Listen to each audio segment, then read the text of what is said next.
सभी को नमस्कार। आज हम कक्षा 12वीं आरोह भाग 2 के अंतर्गत कवि कुंवर नारायण की कविता बात सीधी थी पर का अध्ययन करेंगे। सर्वप्रथम कविता के बारे में। यह कविता कोई दूसरा नहीं कविता संग्रह से संकलित की गई है। इसमें कथ्य के द्वंद्व उकेरते हुए भाषा की सहजता की बात कवि द्वारा कही गई है और कवि का मानना है कि हर बात के लिए कुछ खास शब्द नियत होते हैं अर्थात निश्चित होते हैं, निर्धारित होते हैं। ठीक वैसे ही जैसे हर पेज के लिए एक निश्चित खांचा होता है, जैसे हर पेज अपने आकार में, अपने लंबाई में, अपनी चौड़ाई में, अपनी गहराई में एक निश्चित आकार लिए होते हैं और उसी आकार का खांचे में उसका प्रयोग किया जाता है, वैसे ही हर बात को कहने के लिए कुछ शब्द निश्चित होते हैं और उस बात को उसी रूप में कहने के लिए उन शब्दों की ही ज़रूरत होती है। अब तक जिन शब्दों को हम एक दूसरे के पर्याय के रूप में जानते रहे हैं, उन सब के भी अपने अर्थ होते हैं।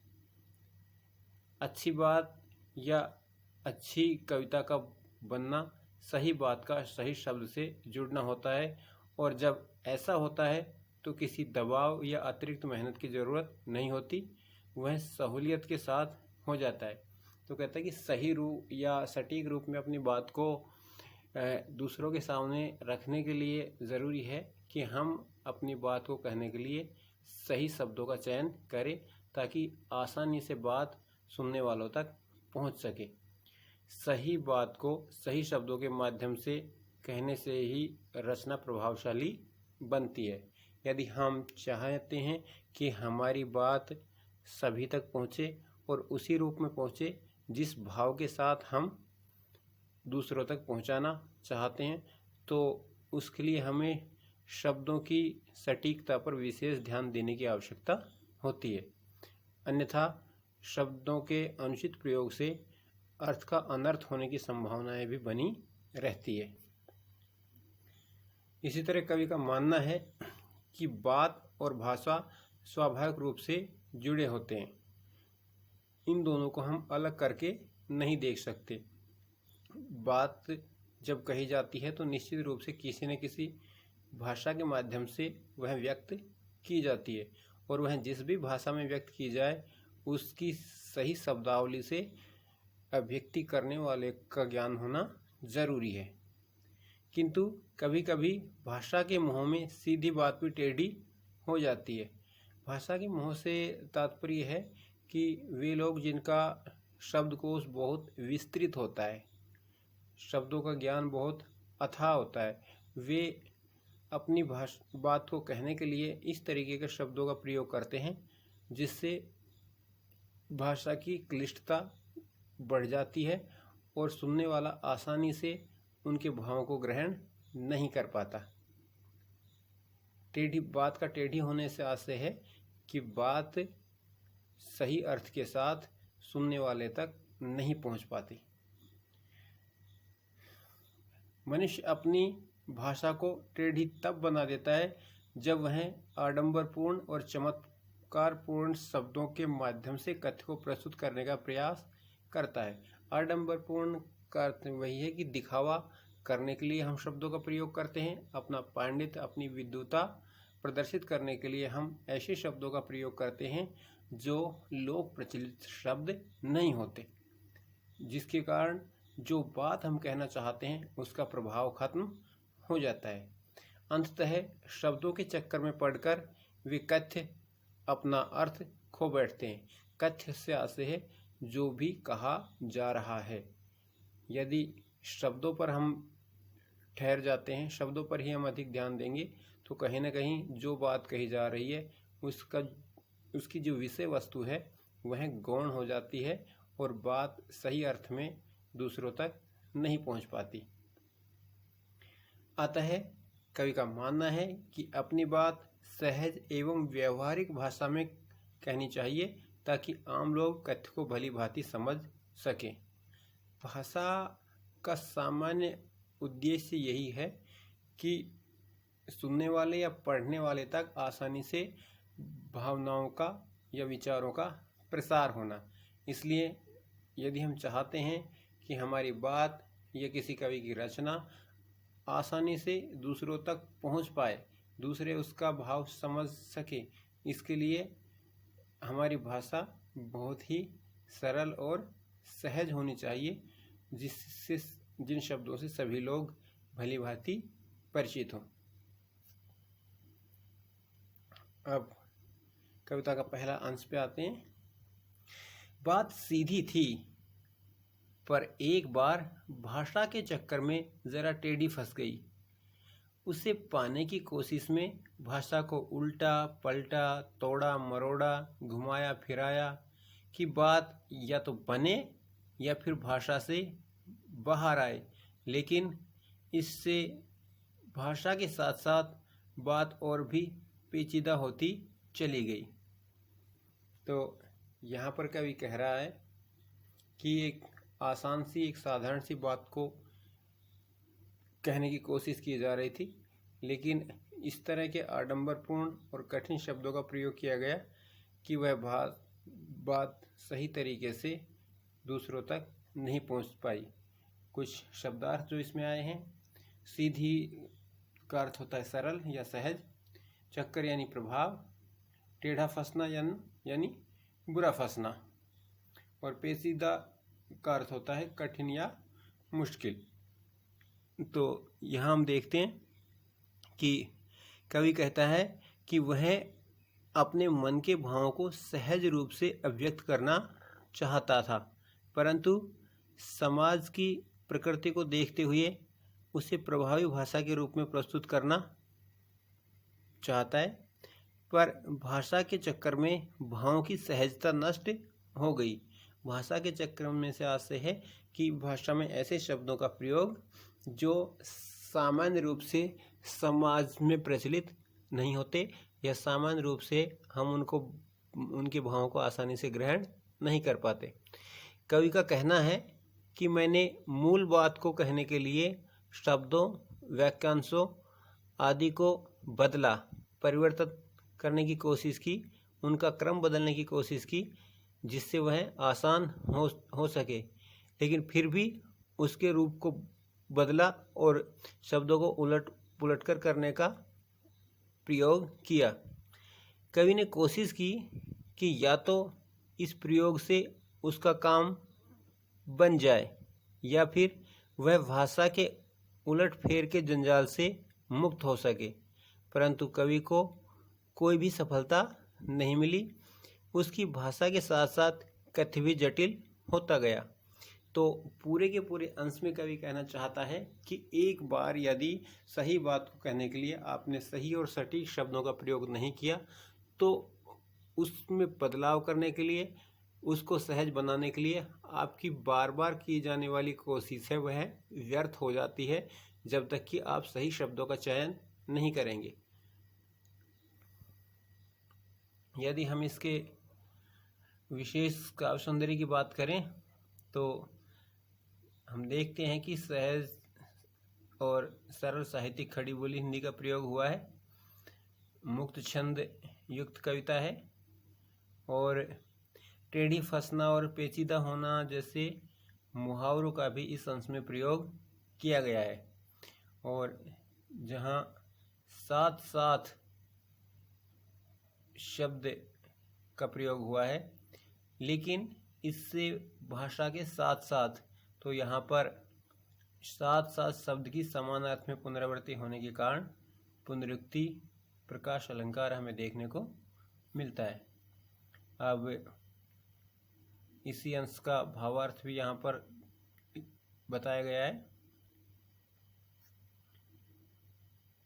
पद 2 की हम बात करें तो सारी मुश्किल को धैर्य से समझे बिना मैं पेज को खोलने के बजाय उसे बेतरह कसता चला जा रहा था, क्योंकि इस कर्तव्य पर मुझे साफ सुनाई दे रही थी तमाशबीनों की शाबाशी और वाह वाह। अब कहता है कि जो बात कही जा रही थी उसको सुधारने की बहुत कोशिश की गई, लेकिन वह सुधारने की कोशिश तब तक सार्थक नहीं है जब तक आप समस्या कहाँ पर है, त्रुटि कहाँ पर हुई है, उसको समझकर उसका समाधान नहीं करोगे, तब तक वह बात सही रूप में प्रस्तुत नहीं की जा सकती। और वही यहाँ पर कवि का मानना है। पहले शब्दार्थ देखते हैं। मुश्किल यानी कठिन, धैर्य यानी धीरज के साथ। पेच हम जानते हैं कि ऐसी कील जिसके आधे भाग पर चूड़ियाँ होती है और आसानी से उसको कसने के बाद हम किसी वस्तु को उस पर टांग सकते हैं और इसकी पकड़ है वो बहुत ही मजबूत होती है। और दूसरा अर्थ यहाँ पर पेच का लिया जाएगा उलझन। बेतरह यानी बुरी तरह और कर्तव्य से है चमत्कार। तमाशबीन यानी तमाशा देखने वाले लोग या दर्शक। और शाबाशी यानी जो प्रशंसा करते हैं या प्रोत्साहन देते हैं। तो कवि कहता है कि मैंने किस कारण से बात जटिल हो गई, किस कारण से बात आडंबरपूर्ण हो गई, उस बात को समझे बिना धीरज धरे मैं उस बात में कहाँ पर कमी है उसकी तह तक जाने की बजाय उसको लगातार कसता ही जा रहा था, और इससे बात है वो और अधिक कठिन हो जाती है, पेचीदा हो जाती है। कवि का मानना है कि वह हल ढूंढने की बजाय और अधिक शब्द जाल में फंस गया। बात का पेच खुलने के स्थान पर टेढ़ा होता गया और कवि उसे अनुचित तरीके से या गलत तरीके से कसता चला गया। इससे क्या होता है कि भाषा सरल होने के स्थान पर और अधिक कठिन होती चली गई।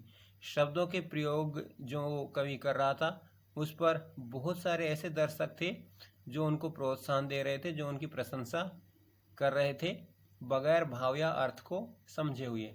तो कवि कहना चाहता है कि बहुत सारे लोग ऐसे भी होते हैं जो किसी बात के भाव को ग्रहण नहीं करते, सिर्फ शब्दाडंबर के आधार पर ही प्रोत्साहन देते हैं या प्रशंसा करते हैं, लेकिन वास्तव में ऐसे प्रशंसा का या इस तरह के लेखन का कोई महत्व नहीं जिसका भाव ही सुनने वाला ग्रहण न कर सके। यदि काव्य सौंदर्य की हम बात करें तो इसमें वह शब्द है उसमें पुनरुक्ति प्रकाश अलंकार निहित है, और कर्तव्य शब्द में व्यंग्यात्मकता का भाव हमें देखने को मिलता है, और व्यंग किया जा रहा है उन लोगों पर जो बगैर अर्थ को समझे हुए कठिन शब्दों के आधार पर ही किसी वक्तव्य की प्रशंसा करते हैं। और खड़ी बोली हिंदी भाषा होती हुई भी यहाँ पर हमें उर्दू बहुल शब्दावली देखने को मिलती है, जैसे कर्तव्य है या तमाशबीन है या बेतरह है, ये शब्द उर्दू शब्दावली से युक्त हैं और मुक्त छंद का प्रयोग कविता में किया गया है।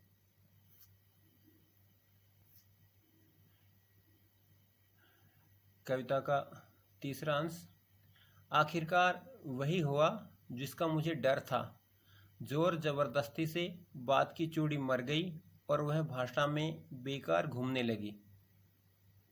हार कर मैंने उसे कील की तरह उसी जगह ठोक दिया। अब आगे कवि का मानना है कि बगैर समस्या की गहराई को समझे, समस्या के कारणों को जाने, जब आप लगातार प्रयास करते रहेंगे किसी चीज़ को सुधारने का, तो वो सारे के सारे प्रयास निरर्थक ही होते हैं। जिस तरह यहाँ पर कवि शब्दों का उलटफेर कर देता है लेकिन शब्दों में भाव या कथ्य के अनुरूप बदलाव नहीं करता, तो कहता है कि इस तरीके से बात का प्रभाव खत्म हो गया। शब्दार्थ देख लेते हैं संस के। जोर यानी बलपूर्वक, और चूड़ी मरना से आशय होता है पेच कसने के लिए बनी चूड़ी का नष्ट होना, और जब चूड़ी किसी पेच की मर जाती है तो उसमें उसकी जो कसावट होती है वह खत्म हो जाती है। दूसरा आशय यहाँ चूड़ी मरने से है कि जो बात कही जा रही है उस कथ्य का मुख्य जो भाव होता है वो नष्ट हो जाता है। कसाव का अर्थ है गहराई या खिंचाव, और सहूलियत यानी सहजता और सुविधा, और बर्तन यानी व्यवहार में लाना, ये आगे आने वाले शब्द हैं। तो कवि का मानना है कि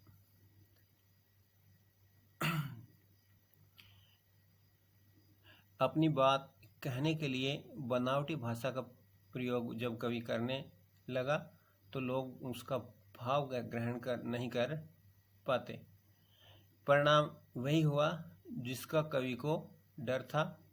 जैसे पेज के साथ जबरदस्ती करने से उसकी चूड़ियाँ समाप्त हो जाती है और उसमें कोई कसावट नहीं रहती।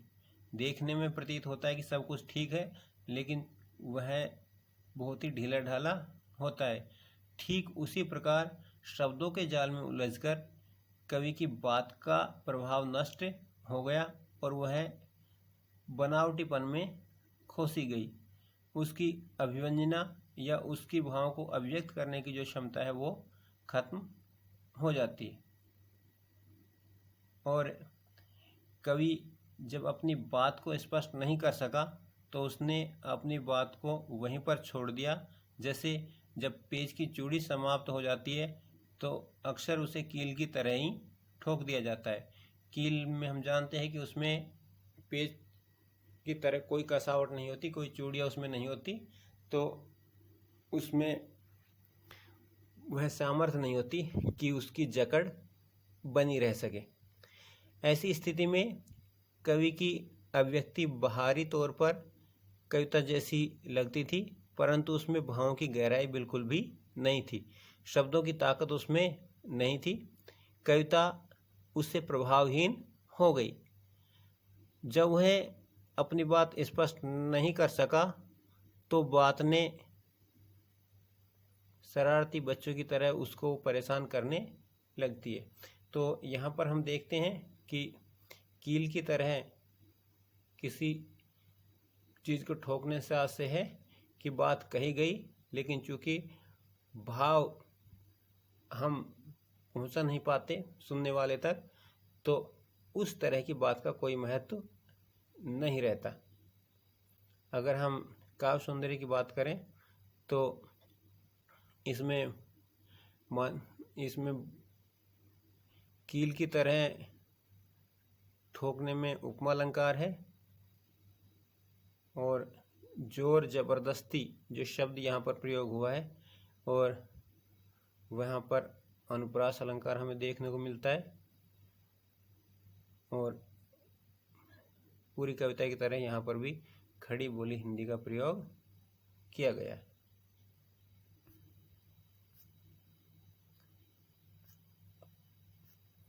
काव्य सौंदर्य की हम बात कर चुके हैं, तो वो वही सभी चीज़ें यहाँ पर दी गई है।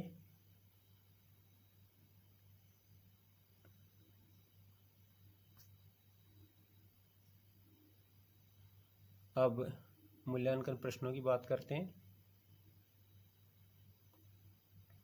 तो पहला जो प्रश्न है वह है कि भाषा को सहूलियत से बरतने से क्या अभिप्राय है।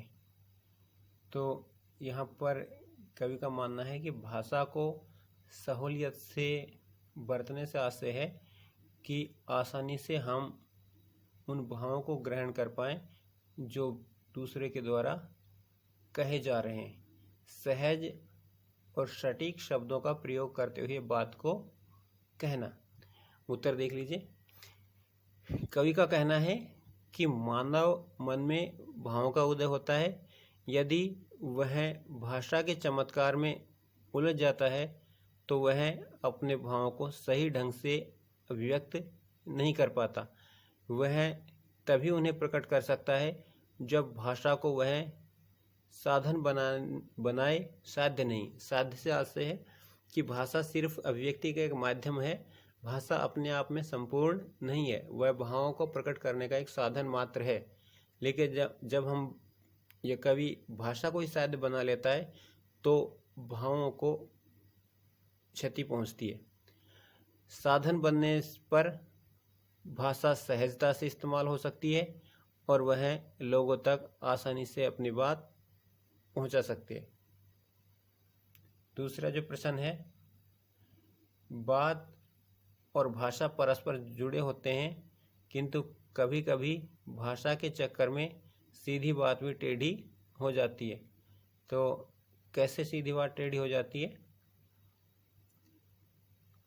ये बताना है। तो उत्तर होगा, बात और भाषा परस्पर जुड़े होते हैं लेकिन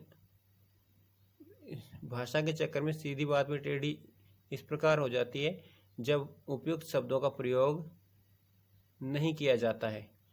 मनुष्य अपनी भाषा को कठिन बना देता है तथा आडंबरपूर्ण या चमत्कारपूर्ण शब्दों से अपनी बात को कहने में स्वयं को श्रेष्ठ समझता है। इससे वह अपनी मूल बात को कहने में असफल हो जाता है। मनुष्य को समझना चाहिए कि हर शब्द का अपना विशिष्ट अर्थ होता है, भले ही वह पर्यायवाची हो। शब्दों के चक्कर में उलझकर भाव अपना अर्थ खो बैठते हैं।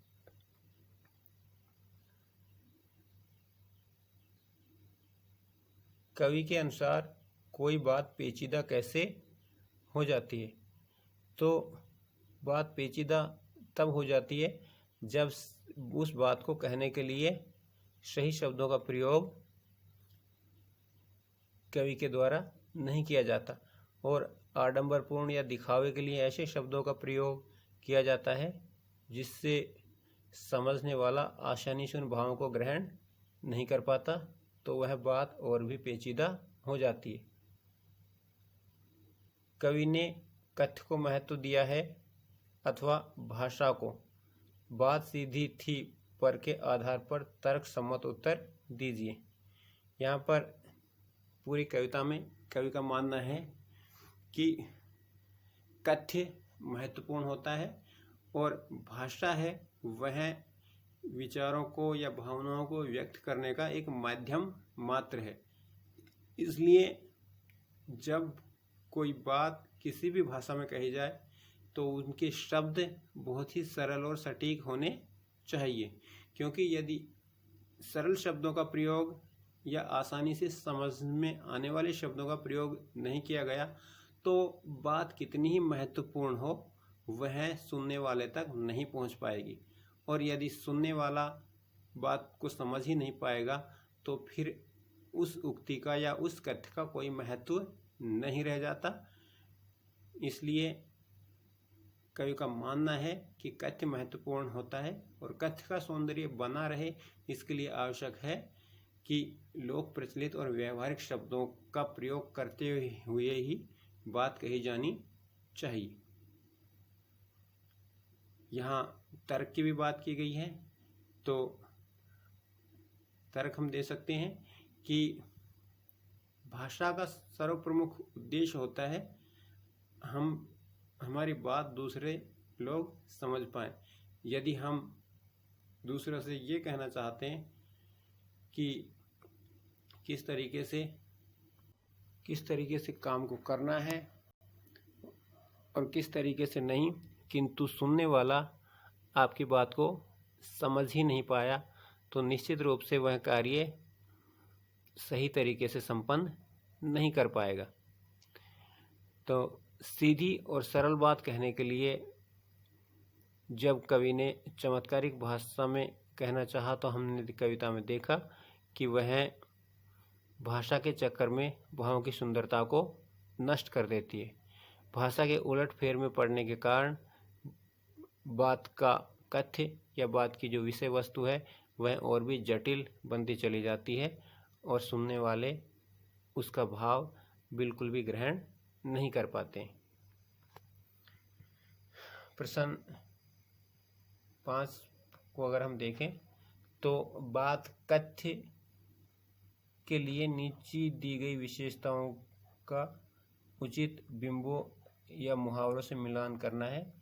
तो एक बिंब और मुहावरा है और कविता में किस विशेषता को वह प्रकट करता है उसका सही मेल करना है।